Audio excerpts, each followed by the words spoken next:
How's it going, folks? Mark from Like-Minded Lunatics coming at you with your Monday music matchup. Thank you for joining me. I'm glad that you're here.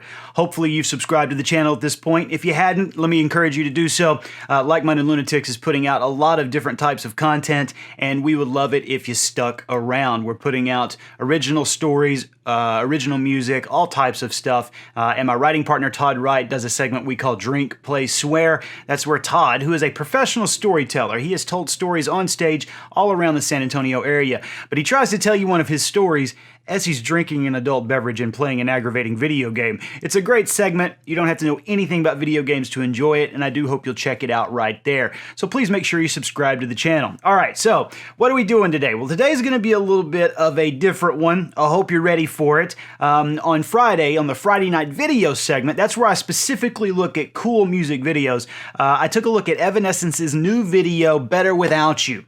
Great song, great video. Go over here to check that out. Now, coincidentally, one of the Like-Minded Lunatics, Kevin Dobson, commented and said, hey, could you also respond to or react to Garbage's new video, No Gods, No Masters? Now, the funny thing was, Kevin, I was trying to decide if I should do that on Friday, and I ended up going with Evanescence, and I'll tell you why. I felt like Garbage, there was a lot of material I wanted to talk about that didn't really fit the Friday night video segment. So we're going to do it today on a Monday music matchup. Now here's the weird part, folks. We're not going to match it up to another piece of music. What we're going to match it up to is a poem by A.E. Housman. From, let me make sure I get the year right on that, from, let's see, oh my God, see, I've lost it already. There's so much to do here. Let's see, yeah, from 1922, from his book, Lost Poems. Now, you may be thinking, Mark, what in the hell is happening? Well, here's the thing, folks. My background is in literary criticism. I actually teach composition and rhetoric at a major university here in Texas.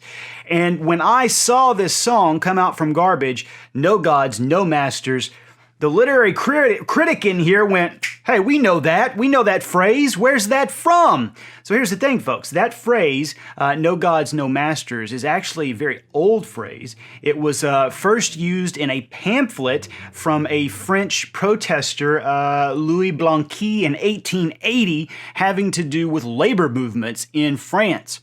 And then in 1886, Friedrich Nietzsche talks about it in Beyond Good and Evil. So the phrase itself has to do with oppression. No gods, no masters. So basically, we as a people shouldn't have anybody telling us what to do. And it's a phrase that's been used by labor movements, by socialist movements, by anarchists, by feminists, by people looking for racial equality. It's been used throughout history by minority groups. And so what I thought we would do is take a look at Garbage's No Gods, No Masters and put it up against a poem that uses that phrase and that mentality quite prominently. So it's going to be a little bit different of one. I hope you're ready for it. I hope you're buckled in. I've got my coffee. I hope you have something to get into your system. It's a Monday morning for me, so I'm not doing the booze, but a coffee will help. So that's what we're going to do.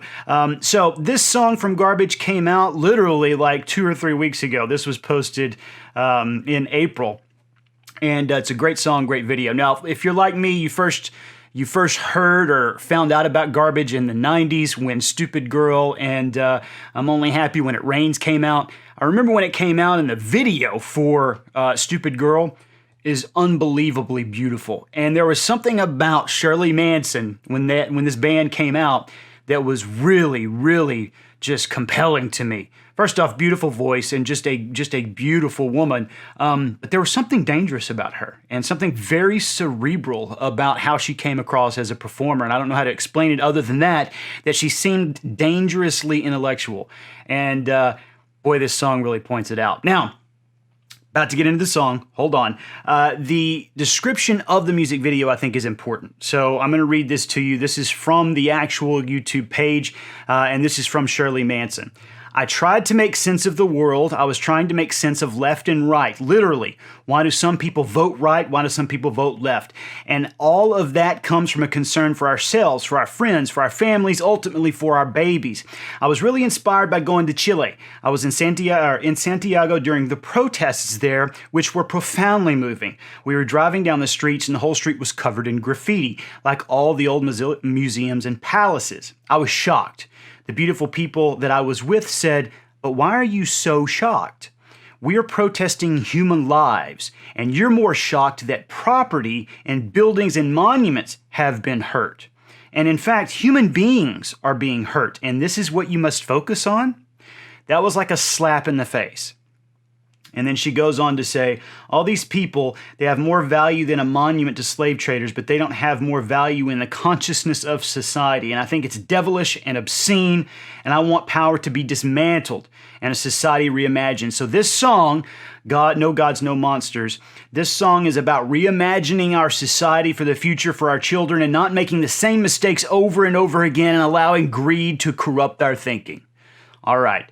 So from just that description, it's a protest song, through and through. So let's take a look at the beginnings of this, and then we're going to take a look at A.E. Housman's poem from his book, Last Poems. All right, here we go. Let me pull up. There we go. Let me pull up Garbage. Let's do it.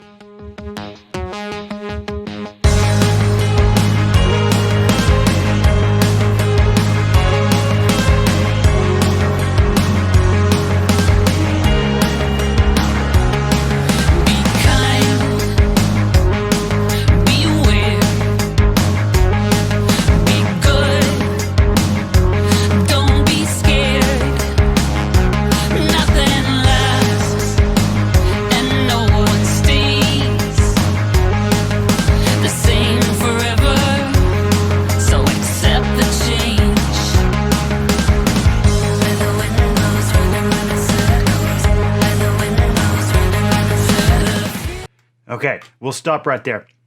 First off, just how beautiful is this shot? Now that was something that, as a middle-aged dude who loved rock, that was something that caught my eye immediately when Garbage first came out. That first video, Stupid Girl, is really kind of mimicking David Fincher's style from Seven, and it was just a striking video. And I think that this one is the same way. Beautifully shot. We've got some really cool gels that are covering the camera. The light's gorgeous. It's a stunning video. But the lines themselves are also very, very interesting. Be kind, beware. Be good, don't be scared. Nothing lasts and no one stays the same forever, so accept the change. Where the wind blows round and round in circles. So we get this sense that there's some type of cycle going on, right? Now, let's move over to A.E. Housman. This is going to be our matchup. So A.E. Housman was a poet that was a professor of Latin studies at Cambridge in the early 1900s, and he died in the 1936. Now, I hate to delve too much into his background because I don't want to tie it too much to the poem. But this poem is based off of that phrase, ni Dieu ni maître, no gods, no masters. Okay, so here's the first verse. The laws of God, the laws of man. He may keep that will and can, not I. Let God and man decree laws for themselves and not for me. And if my ways are not as theirs, let them mind their own affairs. Their deeds I judge and much condemn, yet when did I make laws for them? So, and just so you know, the poem isn't broken up. I'm doing it so we can have a discussion about it. So at the very beginning of this, we see that the protagonist doesn't name himself, but the protagonist is dealing with laws of God and man, so presumably the laws of religion and the laws of the state that are oppressing him and keeping him down in some way. All right, now let's go back to Garbage. Sure is mine, just the same. No master or gods to obey. I'll make all the same mistakes.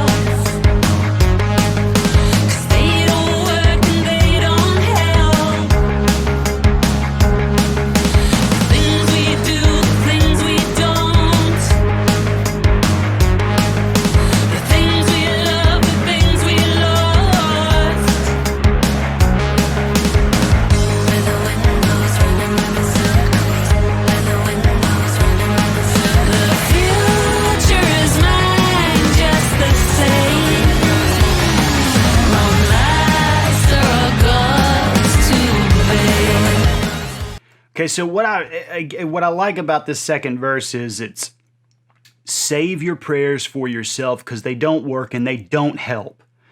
The things we do, the things we don't, the things we love, the things we lost. And then we go back to the refrain, where the wind blows, round and round in circles, where the wind blows, round and round in circles. So we get this sense that these things are happening over and over again. And we get this call for people to be autonomous. Now again, that's what that whole phrase, that French phrase, ni du ni maître, that's what that has to do with. We should all be able to make our own choices without a state or a religion intervening. All right, back over to Housman. Please yourselves, I say, and they need only look the other way. But no, they will not. They must still wrest their neighbors to their will and make me dance as they desire, with jail and gallows and hellfire. How am I to face the odds of man's bedevilment and God's? So in the poem, just like in Garbage's song, we see that the protagonist is rebelling against what he sees as oppression by the state and by religion, and a call for autonomy. Now, this poem and this phrase, no gods, no masters, it has been used ever since it was quoted in Blanqui's pamphlet back in 1880. It's been used by, like I said, socialists and anarchists and feminists and Marxists to try to point out that we're oppressed by these power structures.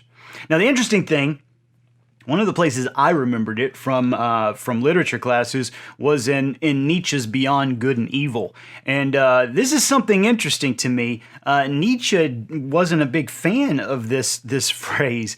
In fact, in Beyond Good and Evil, he essentially says this, at one, in the anarchist's tenacious opposition to every special claim, every special right and privilege. This means ultimately opposition to every right, for when all are equal, no one's needs rights any longer. Nietzsche was skeptical of this phrase because he thought that if everyone had all equal rights, then there would be no rights. If you could do whatever you wanted, there would be no rights. I thought that was interesting. All right, let's go back over to Garbage.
Now, what continually strikes me about Garbage's the lyrics here is that in the description to this, Shirley Manson indicates that she thought it was a song of reimagining a society.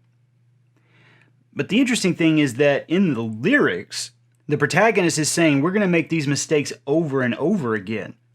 So it almost feels like in the song itself, in the lyrics, there's no hope from this cycle. That we can try to break outside of the cycle, but she keeps saying, where the wind blows round and round in circles. Let's see, and all the mistakes I'll make again, over and over again. I don't know if there's any hope in the song. Let's finish up with A.E. Housman. So this is the last portion of his poem. I, a stranger and afraid, in a world I never made. They will be master, right or wrong. Both are foolish, but both are strong. And since my soul, we cannot fly to Saturn nor to Mercury, we must, if keep we can, these foreign laws of God and man. So at the end of this poem, Housman laments the fact that we will never break out of this cycle, and that keep we must, if keep we can, these foreign laws of God and man. We have to try to keep them because we'll never be able to fly from them, right? That's the line to Saturn, nor we cannot fly to Saturn nor to Mercury. We'll never get away from them. We're stuck within this cycle. Over and over again. Over and over again, she repeats the same refrain.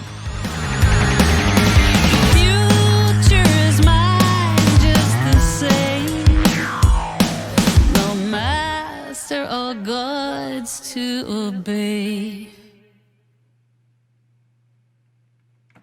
And at the end, the future is mine to blame, no master or gods to blame. So we're back to the autonomy.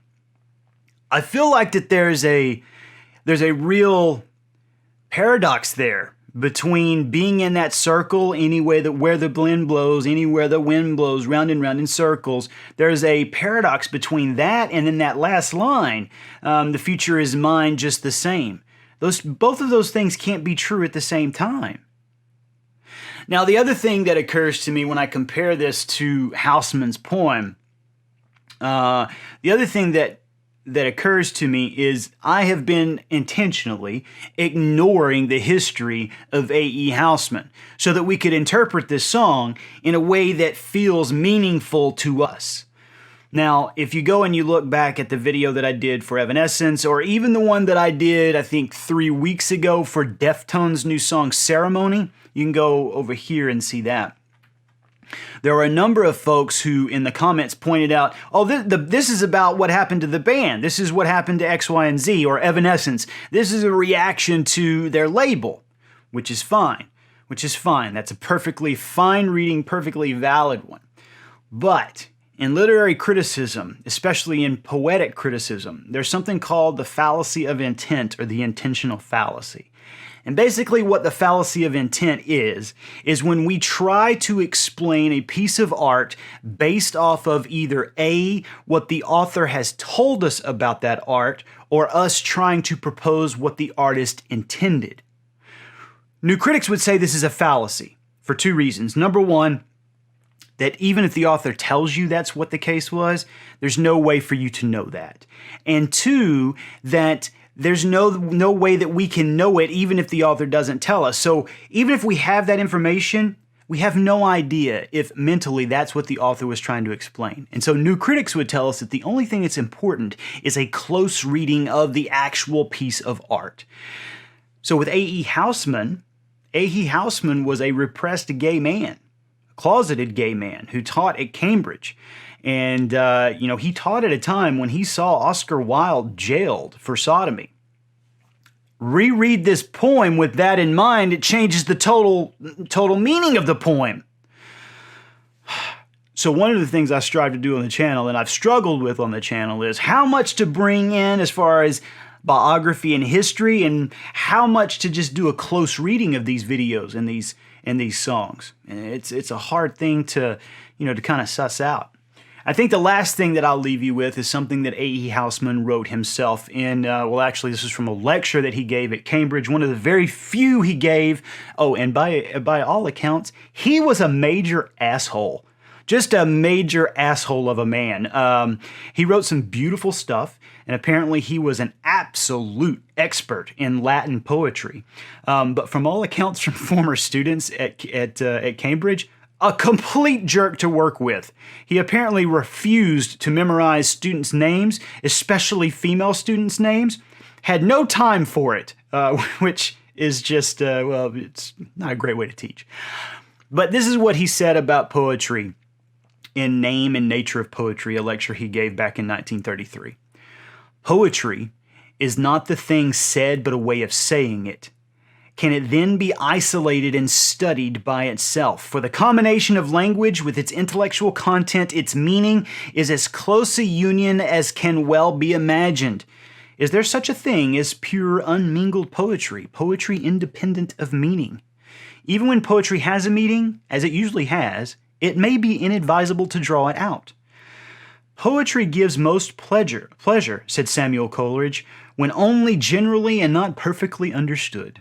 The perfect understanding will sometimes almost extinguish pleasure. Meaning is of the intellect. Poetry is not. Some heavy stuff, right? So there's another saying that we had in literary circles: to dissect is to destroy. You dissect a poem too much and maybe you destroy it.